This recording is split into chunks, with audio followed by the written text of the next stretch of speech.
Hey guys, welcome back to Max Time. I've picked up what I can only call my new guilty pleasure. The reason I'm calling it this is because it's a mecha quartz, which feels a little bit taboo in the watch community, from what I've seen at least, unless you're talking about a G-Shock, of course. That's got all the respect. But honestly, I've been enjoying this one a lot more than I thought I would.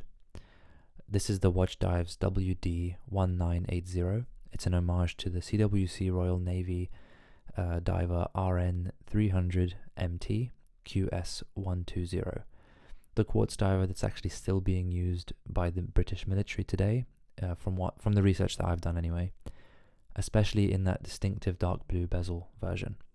Now, of course, the CWC piece is properly military issued, costs over $1,000 if you get it brand new, but I did see it for around £700, so just under $1,000, depending on where you are.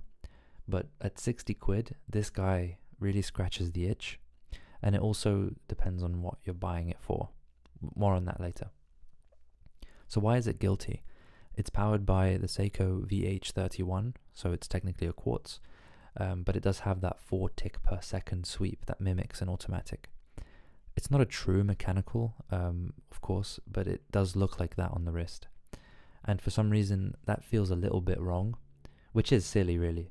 But you know what, I really do like this watch. I think it's the start of a very addictive bug that I'm going to have to try to keep in check, because at these prices it's really hard to think twice.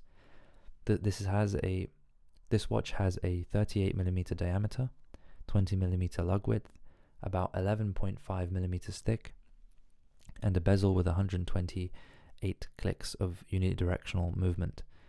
It has this dark blue insert which looks black in most lighting, but I do like that it's there. It has decent alignment. I think I can tell that mine is slightly off, but it's not enough to annoy me. It has sapphire crystal. The movement, as I said, is Seiko VH31 Mecha Quartz. It has a solid brushed and polished case back. There's 100 meters of water resistance. Whether you can trust that or not is up to you. I'm gonna pretend like it is trustworthy, but I'm not really planning on testing it myself.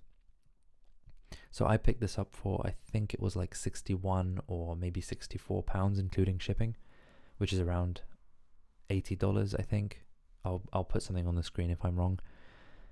The bezel sounds surprisingly good at this price.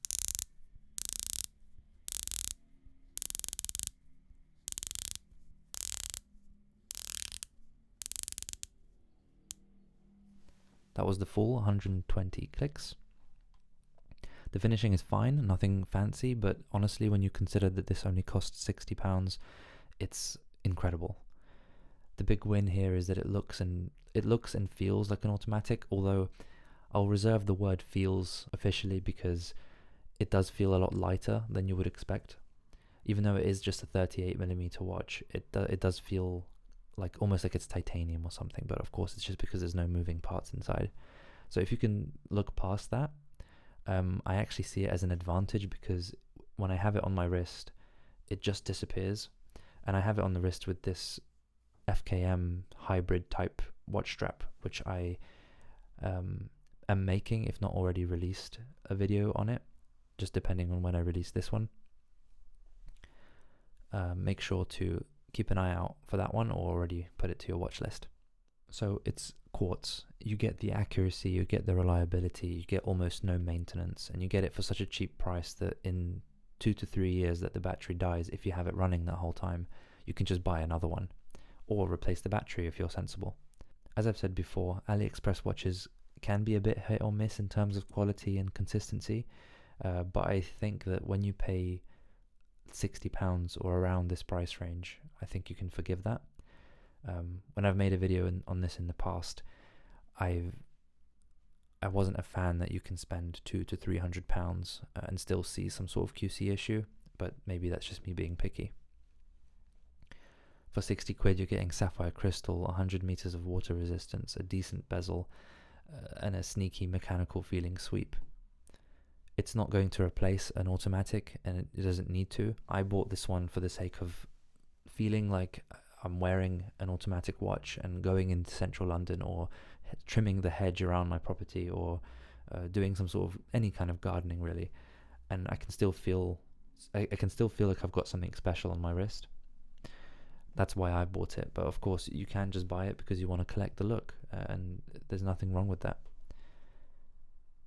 It's a really enjoyable guilty pleasure watch, and at least that's how I'm looking at it. I can see myself getting another one, but I'm going to have to keep that in check. Thank you so much for watching. Make sure you like and subscribe. See you in the next one.